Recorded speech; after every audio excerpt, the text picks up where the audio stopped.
आणि बुलेटिनची सुरुवात आता एका मोठ्या ब्रेकिंग बातमीने करतोय, कारण राज्य मंत्रिमंडळाच्या विस्ताराची शक्यता मावळली असल्याचं कळतंय। इच्छुकांची संख्या अधिक असल्यामुळे तुर्तास तरी विस्तार होणार नाही।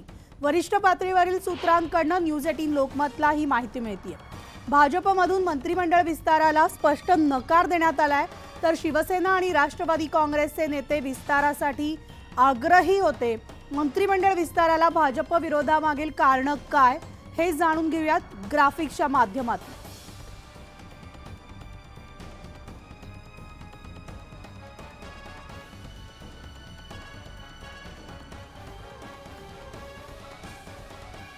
आणि याविषयीचे अपडेट जाणून घेण्यासाठी थेट जाऊयात। आमचे प्रतिनिधी तुषार उपनवार आपल्या सोबत आहेत। तुषार, मंत्रिमंडळ विस्ताराची शक्यता मावळली आहे, इच्छुकांची संख्या अधिक असल्यामुळे हा विस्तार होणार नाही असं कळतंय, काय अपडेट्स?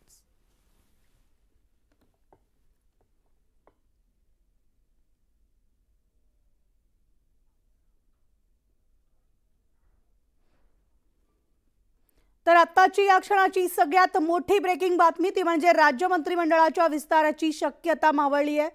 वरिष्ठ पातळीवरील सूत्रांकडून न्यूज 18 लोकमतला ही माहिती मिळत असून इच्छुकांची संख्या अधिक असल्यामुळे तुर्तास विस्तार नाही असंच कळतंय। भाजपमधून मंत्रिमंडळ विस्ताराला स्पष्ट नकार देण्यात आलाय। शिवसेना आणि राष्ट्रवादी काँग्रेसचे नेते विस्तारासाठी आग्रही होते, तर मंत्रिमंडळ विस्तार झाल्यास समसमान मंत्रिपदाचं वाटप करण्याची शिवसेना आणि राष्ट्रवादी काँग्रेसची मागणी होती। अवघ्या 12 मंत्रिपदाचं वाटप करताना प्रत्येकी 4 मंत्रिपदं वाट्याला येणार होती। शिवसेना आणि राष्ट्रवादी काँग्रेसच्या तुलनेत भाजपमधील आमदारांची संख्या 2.5 पट आहे। परिणाम विस्तार झालाच तर भाजपला अंतर्गत नाराजीचा फटका अधिक बसण्याची सुद्धा शक्यता आहे। आपण पुन्हा एकदा जाऊयात आमचे प्रतिनिधी तुषार उपनवार यांच्याकडे। तुषार, आपण पाहतोय शिवसेना आणि राष्ट्रवादी खरं तर या मंत्रिमंडळ विस्तारासाठी आग्रही असताना मंत्रिमंडळ विस्तार आता होणार नसल्याचं कळतंय, नेमकी काय माहिती? मंडळी, आपण जर पाहिलं असेल तर यापूर्वी देखील राज्य मंत्रिमंडळाचा विस्तार शेवटच्या 3 महिन्यांसाठी आपल्याला होताना पाहायला मिळाला होता। कारण की शेवटच्या टप्प्यामध्ये लोकसभा निवडणुकीमध्ये ज्या आमदारांनी चांगलं काम केलेलं आहे त्यांना मंत्रिमंडळामध्ये स्थान दिल्याचं आपल्याला पाहायला मिळत होतं। आता देखील राज्य मंत्रिमंडळाचा विस्तार होईल अशी शक्यता होती। राष्ट्रवादी आणि शिवसेना या दोन्ही पक्षांकडून राज्य मंत्रिमंडळाच्या विस्तारासाठी कोण कोण नावं चर्चेत आहे हे देखील न्यूज 18 लोकमतने दाखवलं होतं। मात्र आता विस्तारासाठी फक्त 12 मंत्रिपद आहेत आणि 12 मंत्रिपद असताना जर समसमान या ठिकाणी मंत्रिपद वाटप करायचं असेल तर या ठिकाणी 4 जागा या राष्ट्रवादीसाठी, 4 जागा शिवसेनेसाठी आणि 4 जागा या भाजपासाठी येऊ शकतात।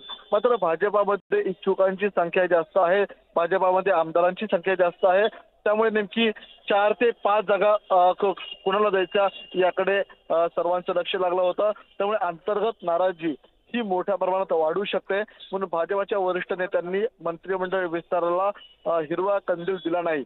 त्यामुळेच या ठिकाणी मंत्रिमंडळ विस्ताराचं घोडं आडलं, त्यामुळे मंत्रिमंडळ विस्तार होऊ शकला नाही। अन्यथा पावसाळा अधिवेशनाच्या पार्श्वभूमीवरती आज हा मंत्रिमंडळ विस्तार होण्याची दाट शक्यता होती। स्वतः मुख्यमंत्री एकनाथ शिंदे, उपमुख्यमंत्री देवेंद्र फडणवीस यांची दिल्लीवारी देखील झाली होती। मात्र लोकसभा निवडणुकीमध्ये ज्या प्रकारे भाजपला मोठा फटका बसला होता आणि त्यानंतर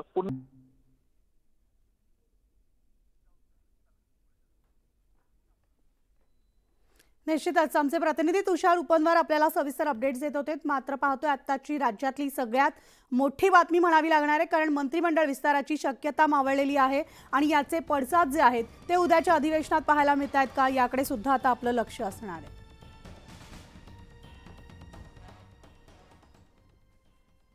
तर आता आगामी विधानसभा महायुती एकत्रितपणे लढणार की नाही यावर शंका असल्याचं खळबळजनक वक्तव्य अमोल मिटकरी यांनी केलंय।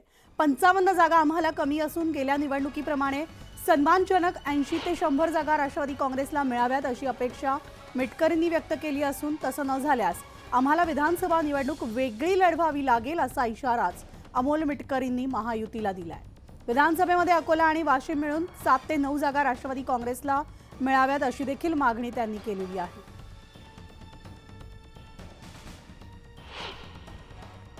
त्याच्यामुळे पुढे आता एकत्र लढणार आहोत की विभक्त लढणार याबद्दल सर्वात मोठी साशंकता आहे। पण जर अशी वेळ आली की 288 जागेपैकी राष्ट्रवादी काँग्रेस पक्षाकडे आज 43 आमदार आहेत, म्हणजे पत्रकारांच्या अनुषंगाने बोलतो, आणि 2 आमदार अपक्ष आहेत, म्हणजे अशी 45 आमदारांची संख्या आहे. म्हणजे ऑलरेडी आमचे 45 मतदारसंघ तयार आहेत. आणि जर 55 मतदारसंघ आम्हाला भेटले तर आम्हाला ते आमच्या अपेक्षेपेक्षा फार कमी असतील. त्याच्यामुळे आमचा प्रयत्न असा आहे, जे भुजबळ साहेबांनी मागच्या वेळेस मागितलं होतं की 80 ते 100 जागा लढवायच्या, आणि आमची मागणी सुद्धा महायुतीमध्ये तशीच आहे. की अमोल मिटकरी यांनी तोंडाला लगाम घालण्याची आवश्यकता आहे. कारण अमोल मिटकरींना अधिकार दिलाय का, ते अथॉरिटी आहेत का, हे प्रदेशाध्यक्ष किंवा नेत्यांनी जाहीर करावं, जेणेकरून त्याने घेतलेली भूमिका ही भूमिका अधिकृत आहे असं आम्ही समजू. त्याच्यामुळे अमोल मिटकरीच्या बोलण्याला महत्त्व द्यावं असं मला अजिबात वाटत नाही. त्यांचे प्रदेशाध्यक्ष किंवा राष्ट्रीय अध्यक्ष अजितदादा हे जेव्हा भूमिका मांडतील त्यावेळेला त्या भूमिकेला महत्त्व येईल.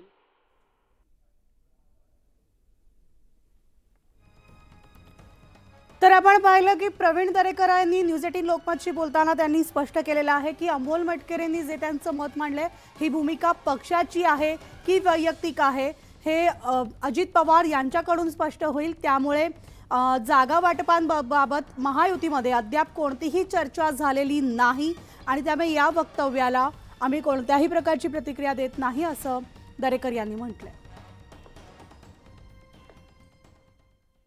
आमदार राष्ट्रवादी काँग्रेस पक्षाचे काय बोलले, परंतु मी नेहमी सांगतो की महायुती असेल किंवा एखादा अलायन्स असेल, जागा वाटपाची चर्चा अशी माध्यमांच्या समोर करायची नसते.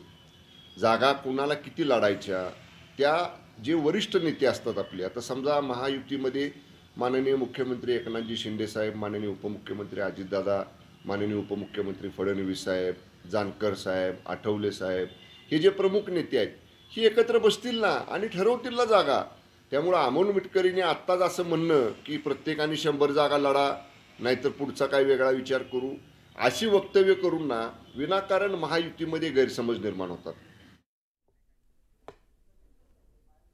महाविद्यालयामधील हिजाबबंदी योग्यच असल्याचा निकाल कोर्टानं दिला आणि चेंबूरच्या आचार्य मराठे कॉलेजनं ड्रेस कोडच्या माध्यमातून आता हिजाबवर बंदी लागू केली आहे.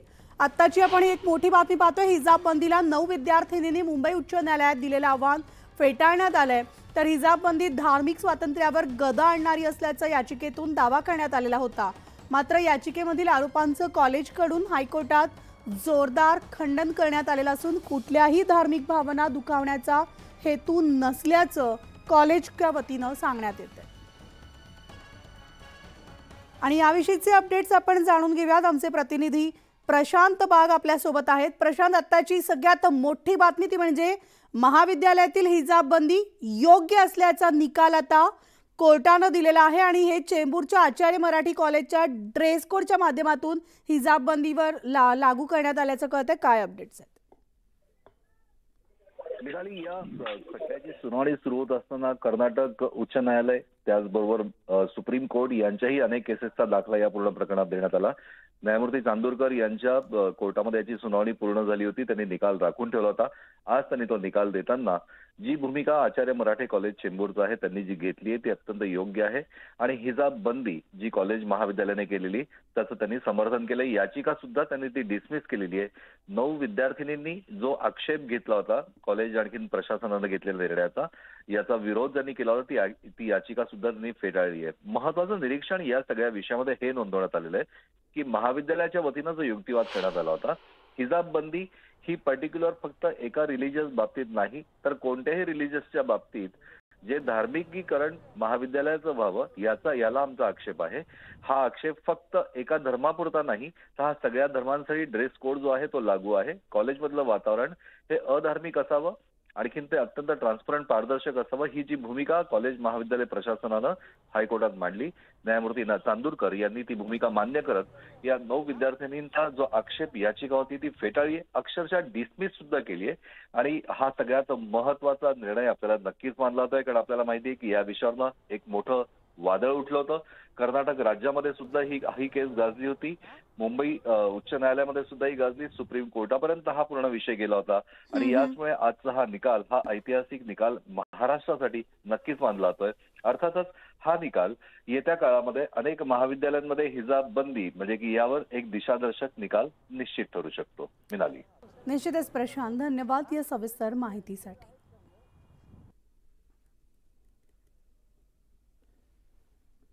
आणि यानंतर बातमी पुण्यात नाही. पुण्यामध्ये शिवसेना ठाकरेंच्या पक्षाचं आंदोलन सुरू आहे. महाराष्ट्र प्रदूषण नियंत्रण मंडळ विरोधी जलप्रदूषण पालखी आंदोलन असून गेल्या वर्षभरापासून शिवसेना प्रदूषण मंडळाकडे पाठपुरावा करूनही इंद्रायणी नदीमध्ये आसपासच्या कारखान्याचं सांडपाणी, केमिकलयुक्त पाणी सतत सोडलं जात असल्यामुळे इंद्रायणी नदी प्रदूषित झालेली आहे.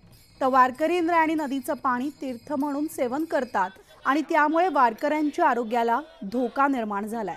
प्रदूषण मंडळाच्या ऑफिसवर टाळ मृदुंगाच्या निनादात जलप्रदूषण पालखीचं आंदोलन सुरू झालंय. यावेळेस ठाकरे गटाचे शिवसैनिक यांनी वारकऱ्यांसोबत प्रतिकात्मक पालखी सुद्धा काढलेली आहे.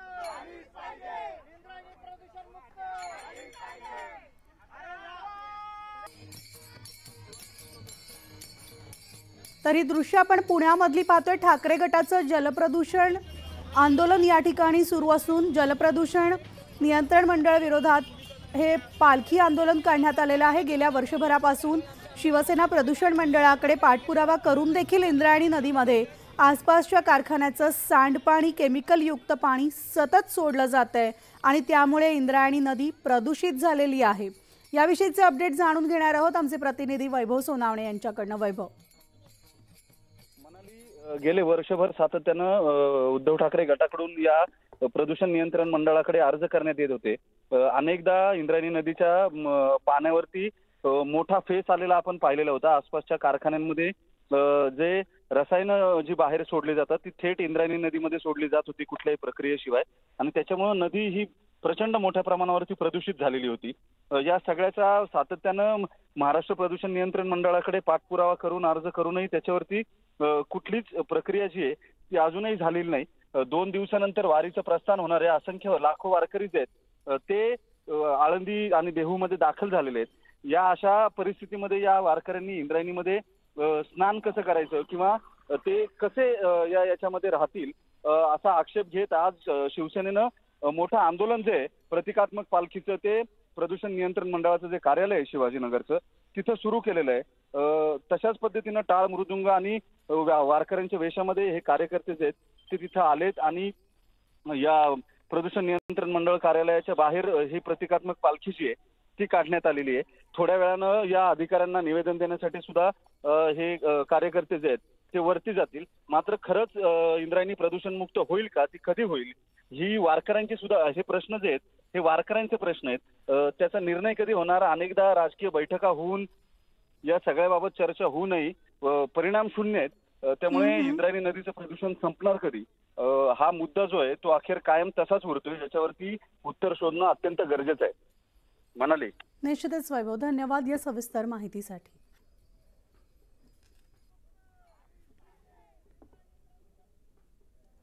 आषाढी यात्रेपूर्वीच पंढरपूरच्या दर्शन रांगेमध्ये सावळा गोंधळ पाहायला मिळालाय. दर्शन रांगेमध्ये बॅरिगेट्स नसल्यामुळे काही काळ चेंगराचेंगरी सदृश्य परिस्थिती निर्माण झालेली होती. यामध्ये मंदिर समिती कर्मचारी आणि भाविकांच्यात वादावादी सुद्धा झाली, मारामारी देखील झाली आणि त्यामुळे काही काळ दर्शन रांगेमध्ये तणाव निर्माण झालेला होता. तर संतांच्या पादुकांचं प्रस्थान पंढरपूरकडे होतंय. अशातच पंढरपूरमध्ये भाविकांची गर्दी आताही वाढतीये आणि असं असताना आज दर्शन रांगेत बॅरिगेट्स नसल्यामुळे भाविकांची मोठी गर्दी झाली आणि ही गर्दी नियंत्रित न झाल्यामुळे या ठिकाणी गोंधळ सदृश्य परिस्थिती, चेंगराचेंगरी सदृश्य परिस्थिती निर्माण झाली होती. त्यानंतर तात्काळ मंदिर प्रशासनाला जाग आली आणि पुढील काही तासातच या ठिकाणी बॅरिगेट्स उभारण्याचं काम मंदिर समितीनं सुरू केलंय. आषाढी यात्रेपूर्वीच दर्शन रांगेत असा सावळा गोंधळ झाल्यामुळे ऐन यात्रा काळामध्ये सुयोग्य नियोजन व्हावं अशी अपेक्षा आता भाविकांमधून व्यक्त होतीये. आणि याविषयीचे अपडेट जाणून घेऊयात. आमचे प्रतिनिधी वीरेंद्र उत्पाद आपल्यासोबत आहेत. वीरेंद्र, खरं तर खूप मोठी घटना या ठिकाणी घडू शकली असती, कारण आषाढी यात्रेपूर्वी विठ्ठलाच्या दर्शनासाठी रांगेमध्ये हा खूप मोठा सावळा गोंधळ या ठिकाणी पाहायला मिळालाय. मनाली, गेल्या 3-4 दिवसापासून वारकरी पाईक संघाचे राष्ट्रीय प्रवक्ते रामकृष्ण महाराज वीर यांनी सोशल मीडियावर तसं सांगितलं होतं, मंदिर समितीला आव्हान केलं होतं की जी दर्शन रांगेची व्यवस्था आहे ती अत्यंत चुकीच्या पद्धतीने आहे, तिथला रस्ता उखडलेला होता म्हणून बॅरिगेट्स लावलेले नाहीत असं त्यांचं म्हणणं असलं तरी आजचा जो काय प्रकार झालेला आहे, मोठी दुर्घटना झाली नाही हे नशीब समजावं विठ्ठल भक्तांचं. मात्र पूर्ण जी दर्शन रांग आहे ही विठ्ठल भरोसे ठेवल्याचं एकंदरीत दिसत आहे. आणि जर का त्याच्यावर तात्काळ परमनंटली म्हणजे पूर्णपणे पुढच्या दृष्टिकोनातून त्याची सोय केली नाही तर वारकरी भक्तांना त्याचा त्रास होऊ शकतो. आज त्यांची बाचाबाची झालेली आहे मंदिर समितीच्या कर्मचाऱ्यांशी आणि सुचवून सुद्धा आधी सांगून सुद्धा अशा गोष्टी जर का घडत असतील तर मंदिर समिती नेमकी काय करते असा प्रश्नचिन्ह पंढरपूरकर वारकरी भाविक भक्तांकडनं विचारला जात आहे. निश्चितच धन्यवाद वीरेंद्र या सविस्तर माहितीसाठी. आणि यानंतर बातमी नाशिकहून आहे. नाशिकमध्ये पाण्यासाठी नागरिकांचं आंदोलन सुरू असून कश्यपी धरणावर स्थानिकांनी हे आंदोलन केलंय. गंगापूर धरणामध्ये सोडलेलं पाणी बंद करा आणि मागण्या पूर्ण न झाल्यामुळे शेतकरी नाराज झाले तर कश्यपी धरणावर पोलिसांचा मोठा बंदोबस्त तैनात आहे. स्थानिक लोकांसाठी 30% पाणी आरक्षित ठेवण्याची मागणी सुद्धा केली जाते. कश्यपी धरण पूर्ण रिकामं होत असल्यामुळे संतप्त शेतकरी ग्रामस्थ कश्यपी धरणावर आंदोलन करतायत. तर आमचे प्रतिनिधी लक्ष्मण घाटळ आपल्यासोबत आहेत. लक्ष्मण, नाशिकमध्ये पाण्यासाठी नागरिकांनी आंदोलन केलेलं आहे. या ठिकाणी पाण्याची टंचाई नागरिकांना भेडसावते, काय अपडेट्स आहेत? खरं तर नाशिक शहराला पाणी पुरवठा करणाऱ्या गंगापूर धरणामध्ये केवळ 16% इतकं पाणी शिल्लक राहिलेलं आहे आणि त्यामुळे नाशिककरांवरती पाणी कपातीचं पिण्याच्या पाण्याचं संकट ओढवल्याची परिस्थिती निर्माण झाल्यानंतर नाशिक धरणाच्या वरच्या बाजूला असलेल्या कश्यपी धरणामधलं पाणी जे आहे ते गंगापूर धरणामध्ये घेतलं जात आहे. मात्र कश्यपी धरणामधील परिसरामधील नागरिकांनी हे पाणी गंगापूर धरणात सोडायला विरोध केलेला आहे. कारण या शेतकऱ्यांनी या सगळ्या धरणासाठी जमिनी दिल्या, मात्र आता कश्यपी धरण आपण कोरडं करताय अशा प्रकारचा त्यांचा आरोप आहे. ज्या ग्रामस्थांनी या जमिनी दिल्या त्यांना पिण्यासाठी पाणी नाहीये, त्यांना पिण्यासाठी त्यांचं हक्काचं जे आरक्षित पाणी आहे ते त्यांना सोडावं आणि त्यानंतर उरलेलं पाणी जे आहे ते पुढे घेऊन जावं अशा प्रकारची त्यांची मागणी आहे आणि म्हणून त्यांच्याकडनं हा विरोध जो आहे तो या परिसरामध्ये केला जातोय. पोलिसांचा निश्चितच आपण पाहतो आणि त्यामुळेच या ठिकाणी नागरिकांकडनं आंदोलन करण्यात येते. धन्यवाद लक्ष्मण या माहितीसाठी. तर भाजपचे उमेदवार ओम बिर्ला यांची लोकसभा अध्यक्षपदी पुन्हा एकदा निवड झाली आहे. सत्ताधारी आघाडीच्या बाजूने संख्याबळ असल्यामुळे एनडीएचे उमेदवार अध्यक्षपद राखू शकलं आणि अध्यक्षपदी निवड झाल्यानंतर ओम बिर्ला यांचे पंतप्रधान मोदी आणि काँग्रेसचे नेते राहुल गांधी यांनी अभिनंदन केलंय. मोदी आणि गांधींनी अध्यक्षपदांना त्यांच्या खुर्चीपर्यंत सोबत केली होती. त्यांच्या साक्षीनं ओम बिर्ला यांनी खुर्ची स्वीकारली. बिर्ला यांचा गेल्या टर्ममध्ये अध्यक्ष होण्याचा अनुभव त्यांना देशाला आणखी मार्गदर्शन करण्यास मदत करेल असं देखील पंतप्रधान मोदी यांनी म्हटलं.